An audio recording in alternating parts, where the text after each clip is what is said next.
অবশ্যই সেই বাংলাদেশ ফুটবল দলে মুখ খুলেন মেসি।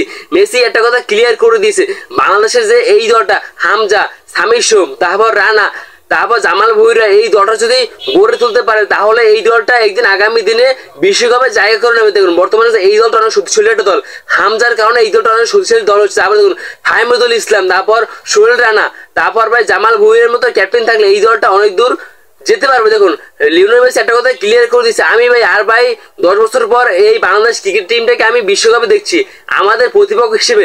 মেসি ভাই আরো একটা কথা ক্লিয়ার করেছে, বর্তমানে ক্রিকেটটা একেবারে হারিয়ে গেছে। সাকিব আল হাসান নাই, তারপর তামিম নাই, তারপর মাশরাফি নাই, মাহমুদুল্লাহ রিয়াদ নাই, মুশফিকুর রহিম নাই, তার জন্য এই বাংলাদেশ ক্রিকেটটা একেবারে হারিয়ে গেছে। অপরদিকে এখন বাংলাদেশ ফুটবলটা জেগে উঠেছে। দেখুন মেসি আর একটা কথা বলছে, 10 তারিখ সিঙ্গাপুরের বিপক্ষে বাংলাদেশের একটা ম্যাচ আছে, এই ম্যাচে ভাই বাংলাদেশ 100% জিতবে। কারণ দেখুন ভুটানের বিপক্ষে তারা দারুণ খেলছে। হামজার দেখুন ভাই হেড দিয়ে ভাই অসাধারণ একটা গোল দিছে। ইতিমধ্যে দেখুন হামজা চৌধুরীর ভাই যে খেলা দিচ্ছে, তিনি ভাই ইংলিশ প্রিমিয়ার লিগ খেলছে, তারপর আরো অনেক বড় বড় টিমের লগে খেলছে হামজা চৌধুরী। তারপর দেখুন ফাহমুদুল ইসলামের ভাই বয়স একেবারে কম, তিনি ভাই বড় বড় টিমের সাথে খেলে এসেছে, তিনি ভাই জানেন কিভাবে ভাই ফুটবলটা খেলতে হয়। আমাদের এখন বাংলাদেশ টিমটা একেবারে অন্যরকম হয়ে গেছে হামজা এবং সামির সোম, তারপর ফাহমুদুল ইসলামের কারণে। অন্যদিকে দেখুন জামাল ভুঁইয়ার মতন ক্যাপ্টেন আমাদের বাংলাদেশে থাকলে তাহলে আমাদের এই ফুটবলটা অনেক দূরে নিয়ে যাবে জামাল ভুঁইয়া এবং হামজা চৌধুরী।